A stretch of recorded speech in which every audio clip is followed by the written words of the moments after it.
Hello, everyone. Welcome, all of you, and thank you for joining us today for our second annual webinar Beyond USMLE with the topic Getting Ready to Match. I am Johanny Salazar, and I am the co-chair of the International Medical Graduate Committee of MOLA, which stands for the Medical Organization for Latino Advancement. I am an IMG, international medical graduate as well, and I went to med school at Pontificia Universidad Católica del Ecuador in Quito, Ecuador. My name is Miguel Carabaño. I'm also the co-chair of the IMG committee, and I graduated from UC Valencia, that's in Venezuela. For those of you new to MOLA, I am excited to belong to MOLA, which is a non-profit organization of the Chicagoland Hispanic health workers working for a career advancement, linguistic, and cultural competency, as well as personal wellness and reduce health disparities for the good of the entire Hispanic community. Our purpose as an IMG committee is to develop a pipeline to medical careers for motivated IMGs. We are focused on distinguishing opportunities to ensure IMGs as a fair and effective process for their integration in the healthcare, contributing further decrease the healthcare disparities in the United States. So thank you to all once again. I will start with the next question. Now, we will talk about how to prepare for the coming match season. Many people find the matching process intimidating. Dr. Correa and Dr. Giovannetti, how would you suggest that an IMG approach the match in order to have a successful match process? Let's start with Dr. Correa.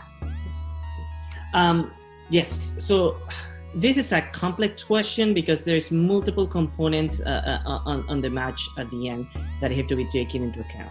And during this year, things are going to be looking a little bit different than prior years because of COVID and because of all the new rules that has been established from the USMLE and the ECVMG. So let's go back. This was normal, and we didn't have all the new rules established, and supposedly next year will be like that. So first of all, to be successful in the match, you have to be successful in your application process for the ERAS part. So that means that you have to start building your entire application package since the beginning of your planning to come to the US. This means from the scores and having a good USMLEs, and we can talk more about now the USMLE step 1 and then pass and fail later. But from the USMLEs to good letters of recommendation and having rotations in the US. And when I say good letters of recommendation, it's good letters of recommendation. I read very poor letters of recommendation that damage a lot of people. So you have to make sure that the person that you ask the letters of recommendation are important. To building your CV, and when I say building your CV, it's not just having a publication in New England Journal of Medicine. No, the programs directors are not expecting that you have an MGM publication. The programs director are expecting that you are active in some other way. It can be socially, it can be research, it can be certain things. And finally, having a good personal statement that make your application and understanding, that make the program director understand what is your trajectory and why you want that. I have seen a lot of personal statements that are templates from others that destroy an applicant. So when you have that and you get certain amount of interviews, probably for internal medicine, and I can speak about that, I don't know for other, but in internal medicine, the rule is that if you get between 6 and 8 applications, you can get less or more, it doesn't matter, but if you get between 6 and 8, you should be ready for a success match. Not always is like that, but that's, we're talking statistics, and this is the statistics that the AAMC published. So you have to be you can be ready for that, and definitely just be prepared for that process when you match. Things that I will always recommend is be on top of every of the deadlines, because all the systems have different deadlines. For example, ERAS always said the deadline for residency is the programs start downloading the applications around September 15. So you need to have everything before September 15. If you don't have everything before September 15, it's better to apply the next year. This is not always a strict rule. There are people that have applied after that and have get a residency, but it's better to have more chance if you get before that. And you have to submit your payment and all of that and your rank list by the deadline of the match, because if not, you are not in the system. So it's a complex process that is multiple organizations involved.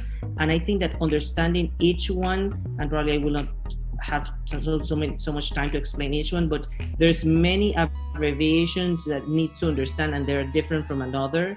The AAMC is the one that created ERAS. The ECVMG is the one that certificate you.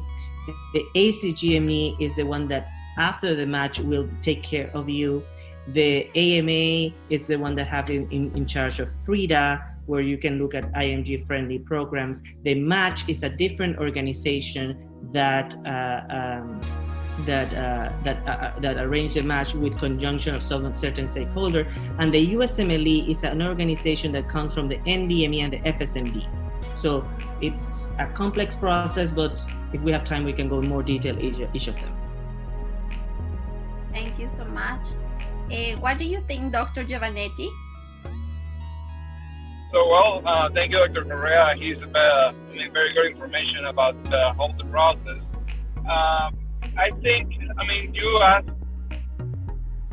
how they should approach this match. I think they have to approach it with the best attitude and excitement as possible, because everybody that reaches this point has to be proud of themselves, because they have done a great job getting all the USMLE steps done, and all the CV, and sometimes rotation in a different country that they're not used to.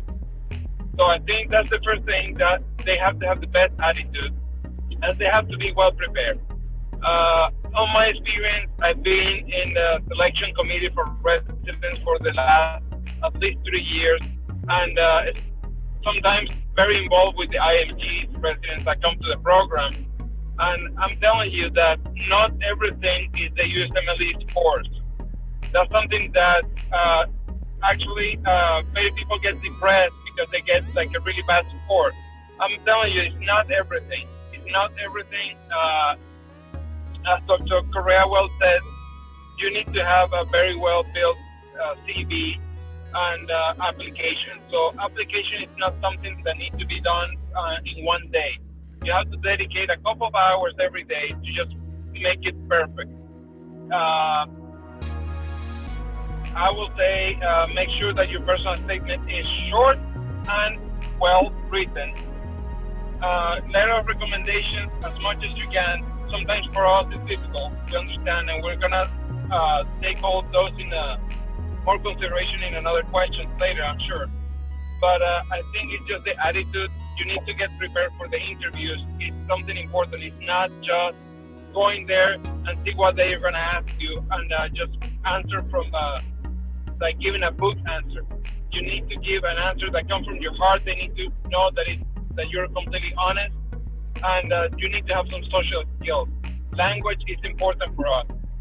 Unfortunately, I'm telling you, my English is still bad. I've been like 7 years here in the United States, and I cannot imagine, I cannot even remember how bad it was when I did my interview. But it's something that is important. So take that in account, practice the questions, and just approach it with the best attitude and enjoy it. Enjoy it. It's a difficult moment, but enjoy it. Thank you so much, both of you. I think you have given us very important information, so we are taking some notes. Any other comments? If I can add something that Andres mentioned is, all of us has gone through this.